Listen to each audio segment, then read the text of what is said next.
এখন কি আমরা এখানে মারা যাব?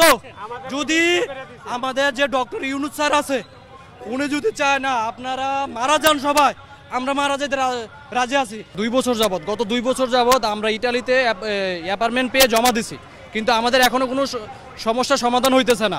আর এই বিএফএস আপনাদের আমাদেরকে বলছিল যে অনলি 90 দিনের মধ্যে ওরা সমাধান দিবে। আজকে 2 বছর হয়েছে ওরা কোনো সমস্যা সমাধান দেয় নাই। ওরা হচ্ছে সবচেয়ে বড় এই দেশের দুর্নীতিবাজ। কারণ আমাদের এতগুলো রেমিটেন্স যোদ্ধা বাংলাদেশে এসে বসে রয়েছে একটা ভালো দেশে যাওয়ার জন্য, কিন্তু ওদের জন্য যাইতে পারতাছি না আমরা।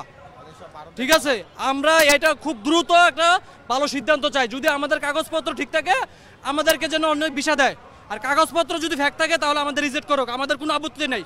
কারণ আমরা চাই না ফেক কাগজপত্র নিয়ে আমরা বিদেশ যেতে চাই না। বান্ডেল থাকলে প্রতি সেনমানিতে টাকা বাঁচবে। বিকাশ সেনমানি বান্ডেল কিনে জিতুন প্রতি লেনদেনে। যেটা অরিজিনাল সেভাবে চাইতে চাই। হ্যাঁ, যদি আমরা চাইতাম আপনার ওই লিবিয়াতে যাইতে পারতাম, কিন্তু আমরা কিন্তু যাই নাই। আমরা সরাসরি বাংলাদেশ টু ইটালি ফ্লাইটে যাইতে চাই। তার জন্যই আমরা বিএফএস এর মাধ্যমে আপনার এম্বাসিতে জমা দিছি, কিন্তু ওরা আপনার 90 দিনের কথা বলে আজকে 2 বছর। ভাই 2 বছরটা কি আপনার 90 দিনের মধ্যে আসে না? হ্যাঁ, বিশ্বের কোনো দেশে কোনো বিএফএস এই সিস্টেম নাই। আপনি সর্বোচ্চ ওরাও আপনার 90 দিনের টাইম নেয়, কিন্তু ওরা 1 সপ্তাহ 10 দিন 15 দিনের মধ্যে সমাধান দেয়। কিন্তু ওরা কেন পারবে না? টাকাটা তো ওদেরকে দিছি আমরা যে ভিসা ফিটা একটা যে আপনি অ্যাপার্টমেন্ট দিয়ে যে ওরা জমা দিছে, ওদের একটা ভিসা ফি দিছি না আমরা, এই ভিসা ফিটা কিন্তু ওদেরকে দিছি। ওরা কেন সমাধান দিতে পারবে না? ওরা অ্যাম্বাসিডারের সাথে কথা বলুক। আপনি আজকে কথা বললে ওরা বলে সমাধান দিতে, দেখবেন একটা লোক এখানে থাকবেন না। ভাই আমাদের ফ্যামিলি আছে ভাই, আমরা লক্ষ লক্ষ টাকা ঋণগ্রস্ত। আমরা 2-3 বছর 4 বছর 5 বছর বিদেশ থেকে দেশে আইসা বসে রয়েছি। ভাই আমরা কি করতে পারি বলেন? আমরা তো এই দেশে বোঝা হয়ে লাভ নাই। আমরা বিদেশে গেলে কিছু টাকা বাড়াবো, দেশে সরকারের লাভ হবে, দেশের রিজার্ভ বাড়বে, দেশের উন্নত হবে। ঠিক আছে, আমাদের ফ্যামিলিরা ভালো চলবে ভাই, কিন্তু ওদের জন্য আমরা যাইতেও পারি না। ওরা যদি আমাদেরকে একটা সমাধান দিত যে ভাই আপনাদের কাগজটা ফেক, রিজেক্ট করে দিলাম, তাহলে আমরা আরেক দেশে যাইতে পারতাম।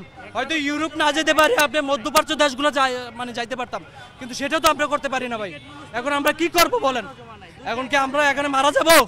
যদি আমাদের যে ডক্টর ইউনুস স্যার আছে উনি যদি চায় না আপনারা মারা যান সবাই, আমরা মারা যেতে রাজি আছি।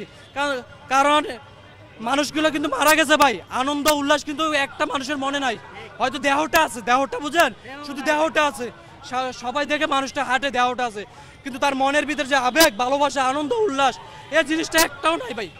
আপনি জানেন কোনো মানুষে বলবে না ভাই আমি ভালো আছি, কোনো মানুষ বলবে না ভালো আছি, কিন্তু এটার জন্য শুধু বিএফএস দায়ী।